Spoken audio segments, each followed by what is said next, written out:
তো আপনি একটু বোর্ডে খেয়াল করুন যে ধরেন যে এই যে এখানে কিছু ঘর দেখতে পাচ্ছেন, এইটা আপনার একটা ব্যাংক অ্যাকাউন্টের স্টেটমেন্ট। তো এই স্টেটমেন্টে দেখা যাচ্ছে যে দেখেন যে এই সারা বছর বলতে জানুয়ারির ১ তারিখ থেকে ৩১শে ডিসেম্বর এই তারিখের মধ্যে টোটাল আপনার অ্যাকাউন্ট থেকে ডেবিট হলো দেখেন ৳৭,০০,০০০ ডেবিট মানি হলো উত্তোলন। আর আপনার অ্যাকাউন্টে জমা হলো মানে ক্রেডিট হলো দেখেন ৳১২,৬০,০০০। আর এই বছর শুরুতে আপনার অ্যাকাউন্টে ব্যালেন্স ছিল ৳৫০,০০০ আর বছর শেষে আপনার ব্যালেন্স হলো ৳৫,৫৮,০০০। এখন কথা হলো আপনার এই অ্যাকাউন্টে এক্সাইজ ডিউটি কত টাকা হবে?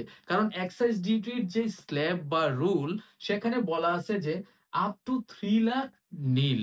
মানে ৳৩,০০,০০০ পর্যন্ত হইলে কোন এক্সাইজ ডিউটি আরোপ করা হবে না। নতুন নিয়মে এটা বলা আছে। আগে ৳১,০০,০০০ পর্যন্ত এটা ফ্রি ছিল। সরকার একটু সুবিধা বাড়াইছে আপনাদের জন্য। ৩,০০,০০০ ১ থেকে ৫,০০,০০০ পর্যন্ত ব্যালেন্স হইলে ৳১৫০ এক্সাইজ ডিউটি কাটা হবে। ৳৫,০০,০০০ ৳১ থেকে ১০,০০,০০০ পর্যন্ত হইলে ৳৫০০ কাটা হবে। ৳১০,০০,০০০ র অধিক হইলেই ৳৫০,০০,০০০ পর্যন্ত এটা ৳৩,০০০। এরকম বিভিন্ন স্ল্যাব দেয়া আছে। আপনি একটু দেখে নেন। কিন্তু আপনার এখানে তো দেখতে পাচ্ছেন যে আপনার ব্যালেন্স হলো ৳৫,৫৮,০০০। কিন্তু আপনাদেরকে বলে রাখছি বছরের শেষ দিনে আপনার কত ব্যালেন্স এইটা এখানে ইম্পোর্টেন্ট না। ইম্পোর্টেন্ট হইলো ১ বছরের জানুয়ারির ১ তারিখ থেকে ডিসেম্বরের ৩১ তারিখ পর্যন্ত আপনার প্রত্যেকটা ট্রান্সেকশনের সাথে দেখেন ব্যালেন্স কি আপনার নির্ণয় হয়ে গেছে না? আপনার টাকা হয় বাড়ছে না হয় টাকা কি করছে? কমছে। এটাই তো আপনার ব্যালেন্স। এখন এই ব্যালেন্স গুলোর মধ্য থেকে সর্বোচ্চ ব্যালেন্স কত এটা আপনাকে ১ম আইডেন্টিফাই করতে হবে। যেমন এখানে দেখেন যে আপনার ১ টা ২ টা ৩ টা ৪ টা ৫ টা ট্রান্সেকশনে ৫ টা ব্যালেন্স হইছে, তাই না?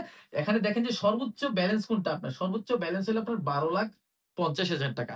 এই ব্যালেন্সটা যদি আপনার ১ মিনিটের জন্য আপনার অ্যাকাউন্টে ৳১২,৫০,০০০ বা সর্বোচ্চ ব্যালেন্স যেটা, সেই ব্যালেন্সটাকে আপনি ১ম এ আইডেন্টিফাই করবেন।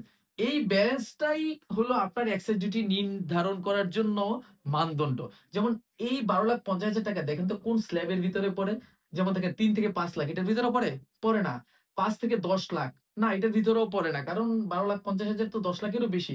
এই যে ১০ লাখ থেকে ৫০,০০০ এটার ভিতরে কিন্তু এই ব্যালেন্সটা পড়তেছে, তাই না? সুতরাং এই অ্যাকাউন্টটার জন্য ১ বছরে আপনার এক্সাইজ ডিউটির পরিমাণ হবে ৳৩,০০০। বছর শেষে ওই বছর আপনার ডিসেম্বর মাসে ওই অ্যাকাউন্ট থেকে ৳৩,০০০ কিন্তু এক্সাইজ ডিউটি বাবদ কেটে নেয়া হবে। এক্সাইজ ডিউটি যদি আপনি কম দিতে চান তাহলে আপনার যে ব্যালেন্সটা আছে সেই ব্যালেন্সটাকে আপনি এমনভাবে মেইনটেইন করতে হবে যেন আপনি প্রয়োজনে টাকা তুলে নিবেন বা টাকা আপনার একসাথে অনেক টাকা জমা না করে ভেঙে এমনভাবে করবেন যেন ব্যালেন্সটা আপনার ওই এক্সপেক্টেড লেভেলে থাকে। যেমন ৳১০,০০,০০০ অতিক্রম করলেই ব্যালেন্স আপনার এক্সাইজ ডিউটি হবে ৳৩,০০০ বছরে। আর ৳৫০,০০,০০০ অতিক্রম করলেই সেটা যদি ১ পয়সাও বেশি হয় ৳৫০,০০,০০০ থেকে তাহলেও কিন্তু আপনার এই এক্সাইজ ডিউটি হয়ে যাবে ৳৫,০০০। আর ৳১,০০,০০,০০০ অতিক্রম করলে এটা হয়ে যাবে ৳১০,০০০। তো আশা করি আপনারা এক্সাইজ ডিউটির নতুন স্ল্যাব সম্পর্কে ধারণা পেয়েছেন।